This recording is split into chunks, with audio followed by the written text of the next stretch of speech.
Hello నమస్తే. భారత మాజీ ప్రధాన న్యాయమూర్తి ఎన్వి రమణ తెలుగుదేశం పార్టీకి కొన్ని సలహాలు చెప్తున్నారు. తెలుగుదేశం పార్టీ బావుండాలంటే, తెలుగు వాళ్ళంతా బావుండాలంటే, తెలుగుదేశం పార్టీ ఇంకా అభివృద్ధి చెందాలంటే ఈ సలహాలని పాటించండి అంటూ ఆయన సలహాలిచ్చే కార్యక్రమానికి శ్రీకారం చుట్టారు.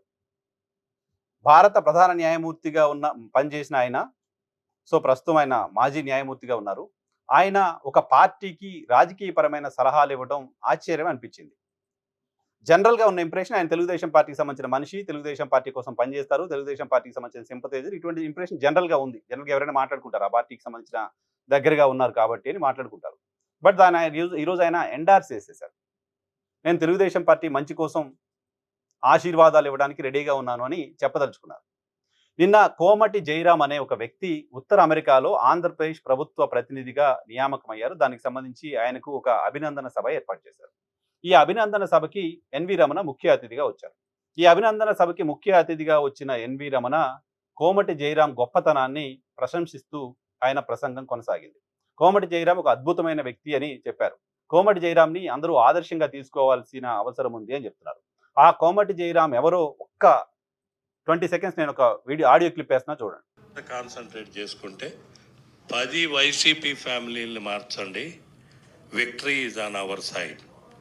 ఇమాజిన్, ఈచ్ కాన్స్టిట్యున్సీ నుంచి మన వాళ్ళు 100-150 మంది ఉన్నారు. ప్రతి విలేజ్లో 2-3 ఉన్నారు. ఒక గోల్ ఓరియంటెడ్గా వెళ్దాం మనం.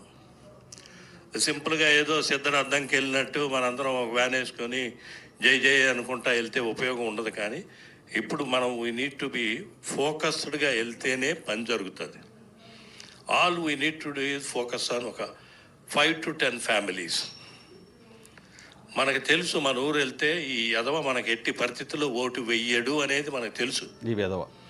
వాడిని మార్చడంలో మన నైపుణ్యం ఉపయోగించాలి. వాడిని ఏ రకంగా అయినా కానీ మనకున్న ఎబిలిటీతో, అమెరికా నుంచి వచ్చిన వాళ్ళు ఉన్నారు, వాడికి పిల్లలు ఉంటారు, పెళ్ళం ఉంటుంది, అన్నీ ఉంటాయి. వాడి అవసరం ఏంటో తెలుసుకొని దానికి మనం ట్యూన్ చేసుకోగలిగితే డెఫినెట్గా ఒక ఫ్యామిలీ మారితే 4-5 ఓట్లు మారుతాయి. దట్ విల్ హ్యావ్ ఈచ్ కాన్స్టిట్యున్సీలో 1000 ఓట్లు మార్చగలిగినా కూడా మనం అంత దూరం నుంచి ఇక్కడికి వచ్చినందుకు న్యాయం చేసిన వాళ్ళం అవుతాం.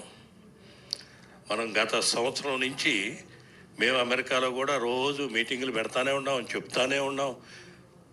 అందరికీ తెలిసిందే. ఇప్పుడు ఇక్కడికి వచ్చినా కానీ జనార్దన్ గారు చెప్పినవన్నీ మనకు తెలుసు. ఇలా చెప్పుకుంటా పోతూనే ఉన్నాం. It is the time for us to act on it. కాబట్టి మనందరం, పార్టీ ఆఫీస్ ఉంది, మన ఎన్ఆర్ఐ టీడీపీ సెల్ ఉంది, మన రవి గారి ఆధ్వర్యంలో ఆయన కూడా చేశాను. మనం తిరిగి వెళ్ళిపోతాం. మీరు ఏ దేశం వెళ్ళిపోయినా కానీ వెళ్ళేటప్పుడు నేను 10 మందిని మార్చగలిగాను, అది మీరు రూపాయలతో, ఒకవేళ డబ్బుతోటే మార్చగలిగినా కూడా 2-3 లక్షలు. వెళ్ళేటప్పుడు నేను 10 మందిని మార్చగలిగాను, అది మీరు ఫోకస్ చేస్తే చాలా ఈజీ సబ్జెక్ట్ కూడా. 2-3 లక్షల రూపాయలతో, ఒకవేళ డబ్బుతోటే మార్చగలిగినా కూడా 2-3 లక్షలతో ఆ 10 కుటుంబాలని మార్చగలిగిన కెపాసిటీ మనకుంది. ఈ రూమ్లో ఉండడానికి 2 లక్షలు ఖర్చు పెట్టడం అనేది. కోమటి జయరాం అంటే ఈయన గడిచిన ఎన్నికల్లో కొంతమంది వెధవల చేత తెలుగుదేశం పార్టీకి ఓటేయించటం కోసం కష్టపడ్డ వ్యక్తి. నా వీడియోస్లో ఇటువంటి పదాలు నేను ఎప్పుడు వాడను. ఆయన వాడిన పదాన్ని ఉటంకిస్తున్నాను. గడిచిన ఎన్నికల కంటే ముందు నేను జర్నలిస్ట్ వైఎన్ఆర్ ఛానల్లో కూడా వీడియో ఉంటుంది. గతంలో కోమటి జయరాం ఏం మాట్లాడారు అనే దానికి సంబంధించి. గడిచిన ఎన్నికల కంటే ముందు ఆయన తెలుగుదేశం పార్టీ కోసం పనిచేయాల్సి వచ్చిన క్రమంలో ఎన్ఆర్ఐస్ అందరితో ఒక మీటింగ్ పెట్టుకుని ఆ మీటింగ్లో చెప్పారు, ప్రతి ఊర్లోనూ ఓ 10 మందో 15 మందో వీడు ఖచ్చితంగా వైఎస్ఆర్ కాంగ్రెస్ పార్టీకి ఓటేస్తారు అనుకునే వాళ్ళు ఉంటారు. అటువంటి వెధవల్ని కూడా మనం తెలుగుదేశం పార్టీకి ఓటేసేలా చేయాలి. వాడికి అవసరం ఏంటో తెలుసుకోవాలి. వాడికి కూడా పిల్లలు ఉంటారు, వాడికి కూడా అవసరాలు ఉంటాయి, వాడికి కూడా ఆర్థికపరమైన అవసరాలు ఉంటాయి. అవసరమైతే ఓ 2 లక్షలు 3 లక్షలు వాడి కోసం ఖర్చు పెట్టైనా సరే ప్రతి ఎన్ఆర్ఐ ప్రతి గ్రామంలో 10 మంది వైఎస్ఆర్ కాంగ్రెస్ పార్టీకి సంబంధించిన వాళ్ళ ఓట్లు తెలుగుదేశం పార్టీకి పడేలా చూడాలి. అటువంటి వెధవల్ని మనం మార్చి తెలుగుదేశం పార్టీకి ఓటేయించాలి అని హితబోధ చేసిన వ్యక్తి. అమెరికాలో ఉండి చదువుకుని సంస్కారం ఉండి వేరే దేశాల్లో నివసిస్తూ మాతృభూమి పైన ప్రేమ ఉంది అని చెప్పుకుంటున్న ఈ వ్యక్తులు మెదళ్ళు ఎంత మురికిగా ఉన్నాయని చెప్పడానికి ఆ ప్రసంగం సరిపోతుంది.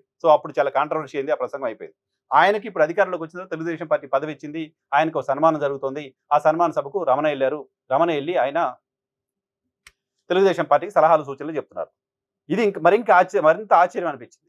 రమణ గారు తన ఎక్స్‌పీరియన్స్‌ని చెప్తూ చంద్రబాబు నాయుడు గారు అరెస్ట్ అయినప్పుడు పెమ్మసాని చంద్రశేఖర్ ప్రస్తుతం కేంద్ర మంత్రి. ఆయన అప్పటికి ఇంకా రాజకీయాల్లోకి రాలేదు. పెమ్మసాని చంద్రశేఖర్, కోమటి జయరాం నా దగ్గరికొచ్చి, "ఇలా అయితే ఎలా అండి? అక్రమంగా నిర్బంధించేశారు. అక్రమంగా అరెస్ట్ చేసేశారు. ఎలా అయినా మనం చంద్రబాబు నాయుడు గారిని బయటికి తీసుకురావాలి. దానికి సంబంధించి ఏం చేయాలో చెప్పండి" అని వాళ్ళంతా ఆవేదన వ్యక్తం చేశారట రమణ గారి దగ్గరికెళ్ళి. రమణ గారికి రాజకీయాలకు సంబంధం లేదు. తెలుగుదేశం పార్టీకి సంబంధించిన అధ్యక్షుడు అరెస్ట్ అయ్యారు. తెలుగుదేశం పార్టీకి సంబంధించిన అధ్యక్షుడు అరెస్ట్ అయితే మీ దగ్గరికొచ్చి సహాయం అందించే ప్రయత్నం ఎందుకు వాళ్ళు చేశారు? ఓ న్యాయమూర్తిగా పనిచేసిన మీరు చంద్రబాబు అరెస్టు సమయంలో వాళ్ళ ఆవేదన చూస్తే చాలా బాధ అనిపించింది అని మాట్లాడారు. అంతేకాదు అమరావతి రైతులకు సంబంధించిన అంశంలో కోమటి జయరాం వాళ్లకు అన్ని రకాలుగా సహాయం చేశారు. ఆర్థిక సహాయం కూడా చేశారు. న్యాయపరమైన సహాయం కూడా చేశారు అని చెప్తున్నారు. అమరావతి రైతుల ఆందోళన సమయంలో మీరు చైర్‌లో ఉన్నారు. సుప్రీంకోర్టు ప్రధాన న్యాయమూర్తిగా ఉన్నారు. ఆ సమయంలోనూ కలిసి అమరావతి రైతులకు సంబంధించిన అంశం పైన మీతో ఆవేదన పంచుకున్నారనే విషయాన్ని చెప్పారు. సో కోమటి జయరాం అనే వ్యక్తి తెలుగుదేశం పార్టీ విజయం కోసం, అప్పుడున్న ప్రభుత్వాన్ని ఇబ్బంది పెట్టడం కోసం, తెలుగుదేశం పార్టీ నాయకుడు చంద్రబాబు జైల్లో ఉన్నప్పుడు ఆయన పడ్డ ఆవేదన అదంతా కూడా మీరు కళ్ళారా చూశారని చెప్తున్నారు. చీఫ్ జస్టిస్ చైర్‌లో కూర్చొని కూడా మీరు అది చూశాను అనే మాట మీరే చెప్తున్నారు. అంటే మీరు ఆ ఇన్సిడెంట్స్ అన్ని జరిగినప్పుడు మీరు ఆ పదవిలో ఉన్నారు. మీరు ఆ పదవిలో ఉన్నప్పుడే వాళ్ళంతా వచ్చి మీతో షేర్ చేసుకున్నారు. యాజ్ ఫర్ యూ మీరు చెప్పిన మాటల ప్రకారం. ఆ పదవిలో కూర్చున్న వ్యక్తి ఇటువంటి రాజకీయపరమైన అంశాలపైన విని వాళ్ళకు సలహాలు, సూచనలు చెప్పి వాళ్ళకి అపాయింట్మెంట్లు ఇచ్చి ఇటువంటి పరిస్థితి ఉండొచ్చా? సరే ఉంది, వదిలేద్దాం, సంబంధం లేదు. సో తెలుగుదేశం పార్టీ కోసం కోమటి జయరాం ఎంత కష్టపడ్డాడనేది తెలుగుదేశం పార్టీకి సంబంధించిన నాయకులకి ఎవరికి తెలియట్లేదు. తెలుగుదేశం పార్టీ కోసం కష్టపడ్డ ఇటువంటి వాళ్ళని గుర్తించి పదవులు ఇవ్వాల్సిన అవసరం ఉంది. తెలుగుదేశం పార్టీ అంటే ఇష్టంతో, తెలుగుదేశం పార్టీ అధినేత అంటే ఇష్టంతో పనిచేస్తున్న ఇటువంటి వాళ్ళందరికీ పదవులు ఇస్తే తెలుగుదేశం పార్టీ బాగుంటుంది. కాబట్టి ఇటువంటి వాళ్ళందరినీ గుర్తించి ఐడెంటిఫై చేసి ఇటువంటి వాళ్ళకి అవకాశాలు కల్పించండి అని ఎన్వి రమణ చెప్తున్నారు. తెలుగుదేశం పార్టీ భవిష్యత్తుని బాగుండాలని కాంక్షిస్తూ తెలుగుదేశం పార్టీ కోసం ఈయన ఎంత కష్టపడ్డారో నాకు తెలుసు. ఎందుకంటే ఆయన ఆవేదన అంతా ప్రతి సందర్భంలో నాతో పంచుకున్నారు. నేను జైల్లో కూర్చున్న సమయంలో కూడా అనేది ఆయన మాటలను బట్టి అర్థమైంది. సో తెలుగుదేశం పార్టీ కోసం కోమటి జయరాం పడ్డ కష్టం చంద్రబాబు కంటే, లోకేష్ కంటే, తెలుగుదేశం పార్టీకి సంబంధించిన నాయకుల కంటే నాకు ఎక్కువ తెలుసు అనే మాట ఆయన అక్కడ చెప్పినట్లుగా అర్థం చేసుకోవాలి ఆయన మాటలను బట్టి చూస్తే. కాబట్టి ఇటువంటి వాళ్ళని కాపాడుకోవాల్సిన అవసరం ఉంది అని ఒక సలహా, సూచన ఆయన చెప్తున్నారు. సో ఎన్వి రమణ గారికి సంబంధించిన ప్రొఫైల్ పైన, ఎన్వి రమణ గారికి సంబంధించిన చర్యల పైన చాలా సందర్భాల్లో చాలా చర్చ తెలుగు రాష్ట్రాల్లో జరుగుతూ ఉంటుంది. ఆయన గతంలో ఇంగ్లీష్ మీడియం గురించి మాట్లాడిన మాటలు కావచ్చు, ఇంకా అనేక అంశాలకు సంబంధించి ఆయన చేసిన కమెంట్స్‌ని చూసాం.